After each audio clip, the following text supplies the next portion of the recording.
Hello, Blue Jays fans, and welcome to another edition of Jay's Latest. I am your host, Craig Borden, and why don't we just step up to the plate?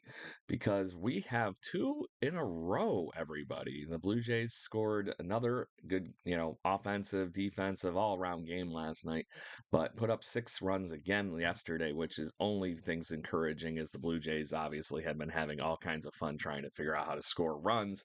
So this is the second game in a row against a holy shnikes hot running Seattle Mariners team that is currently 22-15 after last night's game that they lost to the Toronto Blue Jays. So it was nice to put a stop in their winning streak and just finally get some things going. On the Mariners side of the ball, just to give you how hot they've been, Cal Riley is tied for the league lead in home runs.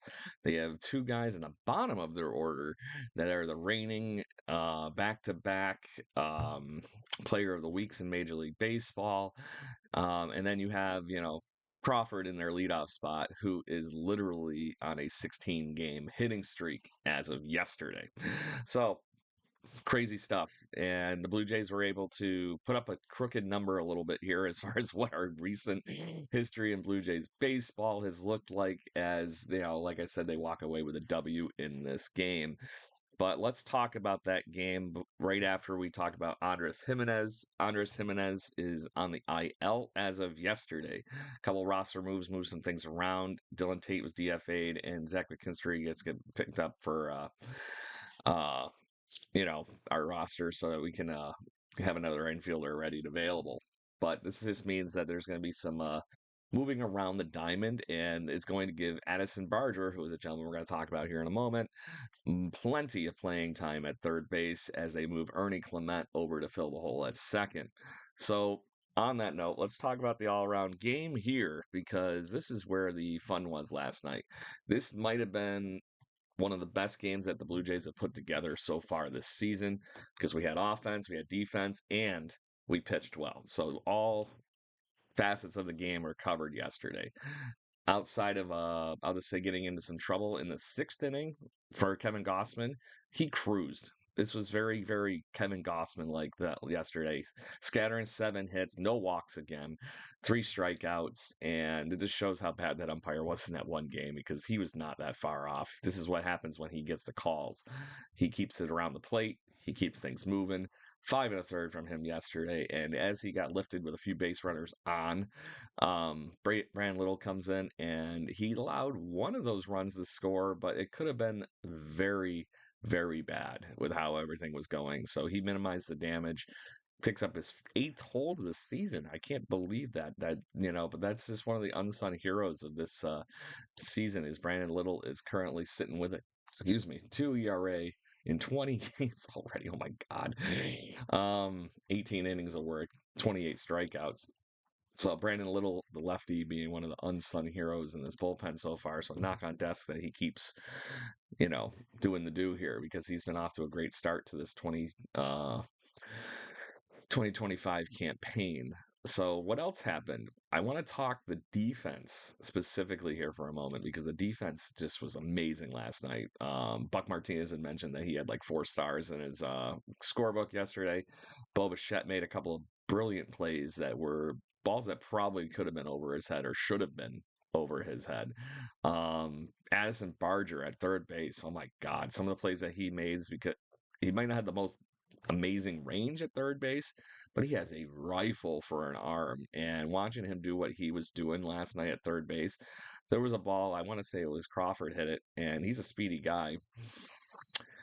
Comes running in and just uses that cannon to get him out because it was one of those plays that it was bang, bang, bang at first base. So really cool to see that Addison Barger's arm and defense can play as well as at the dish. But we're going to get to that in a second. I forgot. We want to talk Dalton Varsho because this game ended up being a 6-3 win for the Toronto Blue Jays. But there could have been something vastly different if this home run ended up going over the wall and Ben Williamson takes one for a ride to center field and Dalton Varsho brings it back like a goalie pulling it out of the net.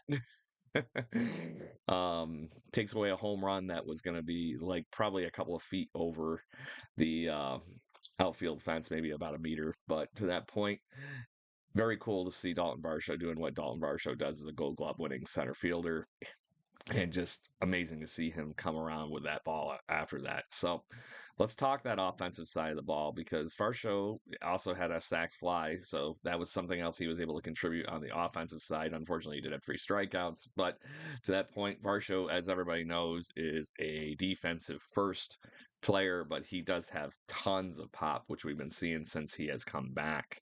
And just some really great things on this offensive side of the game. Addison Barger, game MVP, hands down.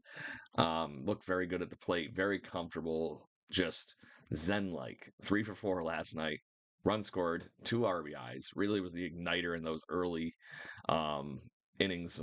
Obviously, he was one of the main reasons we scored something in the first, having the big key double that drove in Vladdy, and Bo brings him in. He batted in the 5th spot last night, right behind George Springer, and continued to rake, like I mentioned, as far as things go. That he was also the one that put the cherry on top and was the catalyst for the 3 runs that they started and scored in the third. And that was capped off with an Ernie Clement RBI single, and the fact that we saw another Luke or Nathan Luke's home run. I don't know what it is about Nathan Luke's. I like watching him. He plays great baseball, just a grinder. Reminds me of Reed Johnson back in the day as far as a comp. Just knows how to go up there and have a great bat every time he plays solid defense. It's a heck of a contributor to have on this team, Nathan Lucas, but tattooed the home run that he hit, put the Blue Jays up at the time 5-0 in the third inning.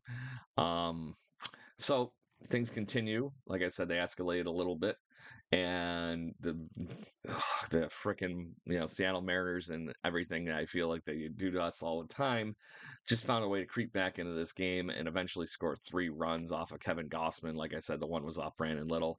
But let's just talk about the back end of the bullpen here for a moment, because we actually saw what happens when Jimmy Garcia and Jeff Hoffman can get back on page and click again. Jimmy dug a hole in the 8th inning. Massive hole. The bases were loaded, party people. Only had 1 out. He was able to come out of that after walking a few batters in a single to load the bases, and gets out of it with 2 strikeouts to actually wiggle his way out of it. Just not took the ball literally into his hands and ran with it. So in the 8th inning, we got to see, okay, great, out of all the fun we've been having lately, fingers crossed, right? Jeff Hoffman and Jimmy Garcia combining at the end of this game. We're back in success mode, it looks like. At least they both were able to find the plate yesterday. Hoffman was incredible in his inning of work, didn't allow a base runner, and struck out all 3 batters he faced in the 9th. So hopefully this is what gets rid of the yips for him, because the two of them had a really hard time over the last couple of weeks finding the plate, and it was making it really hard for Blue Jays fans to watch, because we watched a bunch of leads over the last week evaporate. So if they're back on point, that is amazing, because that's exactly what this bullpen was designed to do. We've gotten the beautiful perk that is having a great lefty in Brandon Little and Mason Fluharty. So this bullpen is shaping up to be eventually something, if we can get back to what it can do, be one of the strengths of this ball club, especially when you get the Nick Sandlins and Eric Swansons possibly back in the midst in the very, very near future. So what is next after a W? I will tell you one thing. If we win today, everybody, that is called a winning streak. Sorry, Major League Baseball quote, or Major League movie quote. So we're going to have Bound Francis on the mound, who has had a little bit of a rough go. Currently has a 5.66 ERA. In those last few starts, like I mentioned, it got really inflated in that start against Boston a few weeks ago, or 2 starts ago, and was good enough during his start the other day against Cleveland, but Cleveland mashed him a little bit.